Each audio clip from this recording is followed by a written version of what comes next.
क्या इतिहास जो हमें पढ़ाया गया वो गलत पढ़ाया गया?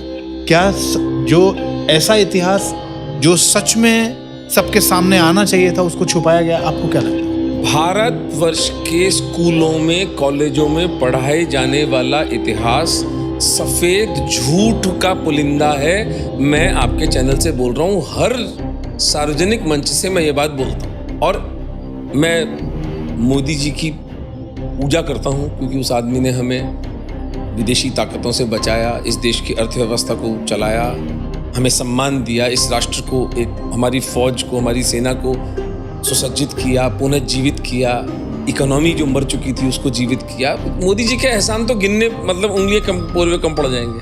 लेकिन एक फेलियर इस गवर्नमेंट का है, वो है कि इस देश के झूठे इतिहास का पूरा आमूल चूल परिवर्तन होना चाहिए। मैं आपको एक उदाहरण देता हूँ, एक उदाहरण की बात करें। भारत पर पहला इस्लामी आक्रमण कब हुआ?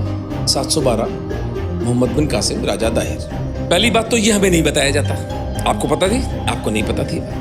क्यों छुपाया भाई? किसको बचा रहे हो यहाँ पर? हिस्ट्री भी तुम रिलीजन स्पेसिफिक पढ़ाओगे? जो तुम्हें सूट करेगा वो तुम पढ़ाते हो, जो तुम्हें सूट नहीं करता तुमने उसको इरेज कर दिया। और इरेजर भी इस स्केल का। तो 712 ईस्वी में पहला इस्लामी आक्रमण भारत पर होता है। पहली बात तो ये नहीं पढ़ाई जाती। एक आम हिस्ट्री के स्टूडेंट की हिस्ट्री के करिकुलम में आंख कब खुलती है?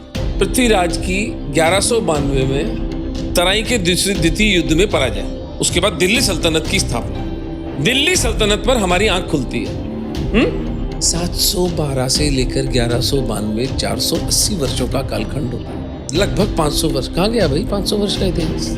इस देश के इतिहास लिखने वालों को इस देश के चौराहों पर उल्टा लटकाना चाहिए, उनको चाबुकों से मारना चाहिए और उनसे पूछना चाहिए ये 500 साल का इतिहास कहाँ है भैया?